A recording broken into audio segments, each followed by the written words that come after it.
বাঙালি খানায় সবাইকে স্বাগত জানাই।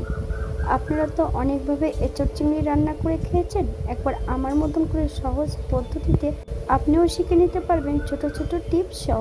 চিংড়ি রান্না করব তেল মশলা কম দিয়ে। এতটাই সুস্বাদু হয়েছিল খেতে, আপনি একবার রান্না করলে বারবার রান্না করবেন। আশা করছি আজকের ভিডিওটি আপনাদের ভালো লাগবে। সকল বন্ধুদের কাছে অনুরোধ করছি সম্পূর্ণ ভিডিওটি দেখার।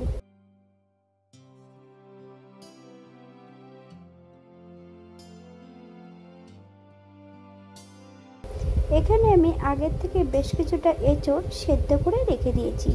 এঁচোড় সেদ্ধ করার পদ্ধতি: হাফ চামচ লবণ আর হাফ চামচ হলুদ গুঁড়ো দিয়ে পরিমাণ মতন জল অ্যাড করতে হবে প্রেসার কুকারে। একটা হুইসেল দিয়ে নিলেই হবে। 10 মিনিটের জন্য প্রেসার কুকারটাকে স্ট্যান্ডিং টাইম দিতে হবে। তারপর বেশ ভালো করে জল ঝরিয়ে নিতে হবে।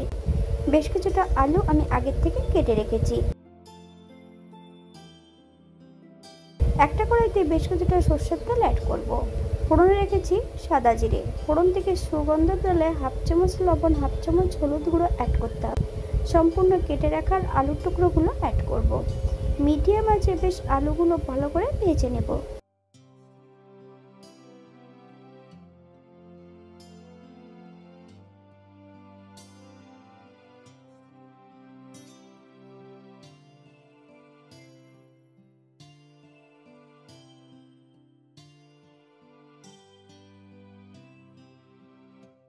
এখানে বেশ কিছুটা বাটা মশলা অ্যাড করব। আদা, জিরে, ধনে, 1 চামচ শুকনো লঙ্কা বাটা।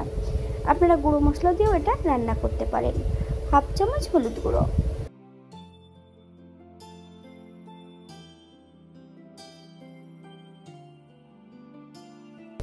একটা মিডিয়াম সাইজের টমেটো, বেশ কিছুটা কাঁচা লঙ্কা আমি এখানে ফালি দিয়ে অ্যাড করেছি। আপনারা যদি পছন্দ করেন তাহলে পরিমাণে বাড়িয়ে দিতে পারেন।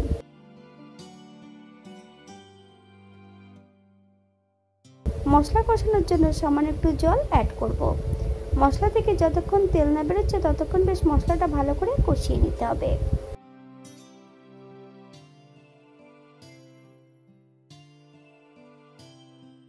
মশলা থেকে তেল ছেড়ে দিয়েছে।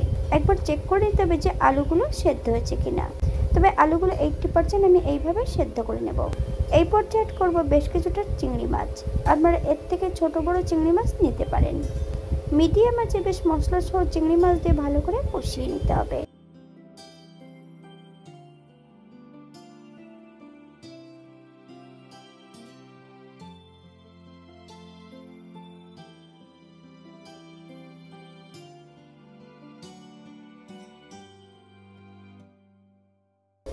এঁচোড় কিভাবে কাটবেন সেটাও আমার চ্যানেলে দেওয়া আছে। আপনাদের যদি একবার প্রয়োজন হয় তাহলে চ্যানেলটি ঘুরে দেখে নেবেন।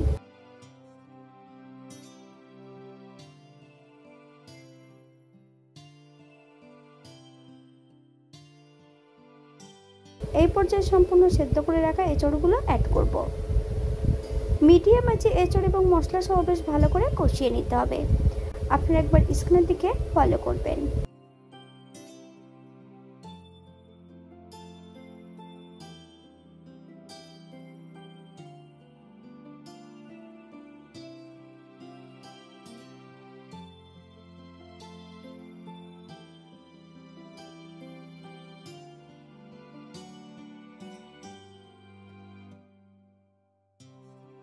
এই পর্যায়ে অ্যাড করব 1 চামচ লবণ। আপনারা স্বাদ অনুসারে লবণটা অ্যাড করবেন। হাফ চামচ কাশ্মীরি লঙ্কার গুঁড়ো, হাফ চামচ হলুদ গুঁড়ো,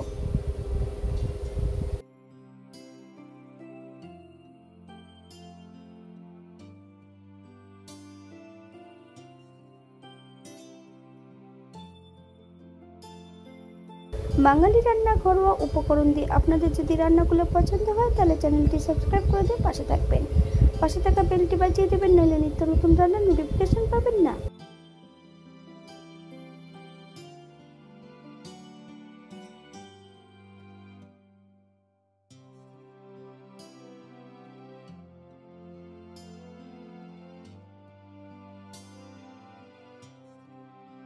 এঁচোড় কষানোর শেষ পর্যায়ে এই পর্যায়ে অ্যাড করব 2 কাপ গরম জল। আপনাদের যতটা গ্রেভির প্রয়োজন আপনারা ততটা জল অ্যাড করতে পারেন। হালকা হাতে নেড়ে চেড়ে এঁচোড়টা সেট করে দিতে হবে। 5 থেকে 7 মিনিটের জন্য মিডিয়াম আঁচে ঢাকা দিয়ে রেখে দেব।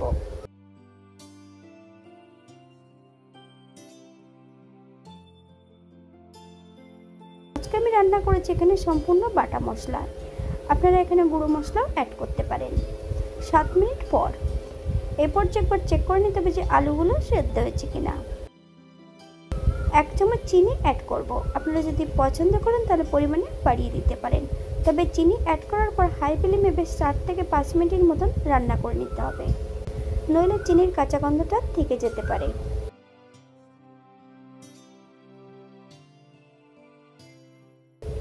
এই পর্যায়ে অ্যাড করব 1 চামচ গরম মশলা বাটা।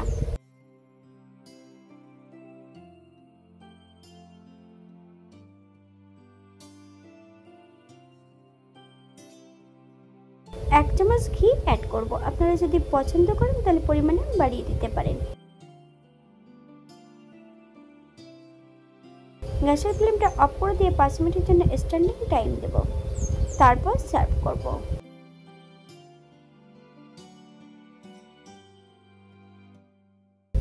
এটা দেখতে যেমন ভারী সুন্দর হচ্ছে, এটা গরম ভাতে খেতে কিন্তু অসম্ভব ভালো। আপনারা বাড়িতে একবার একই পদ্ধতিতে বানিয়ে নেবেন। যারা চাল মগজ অথবা পেঁয়াজ রসুন পছন্দ করেন তারা অবশ্যই অ্যাড করতে পারেন।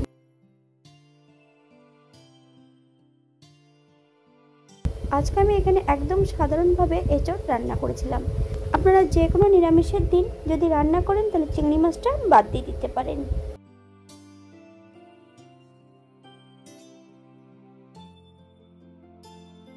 আজকের ভিডিওটি এই পর্যন্ত। সবাই সুস্থ থাকবেন, ভালো থাকবেন। অন্যদিন নতুন রেসিপি নিয়ে আপনাদের সামনে আবার আমি হাজির হব। নতুন পুরনো সকল বন্ধুরা অসংখ্য ধন্যবাদ ভিডিওটি দেখার জন্য। হাতে যদি সময় থাকে তাহলে একটা লাইক, কমেন্ট, শেয়ার করবেন।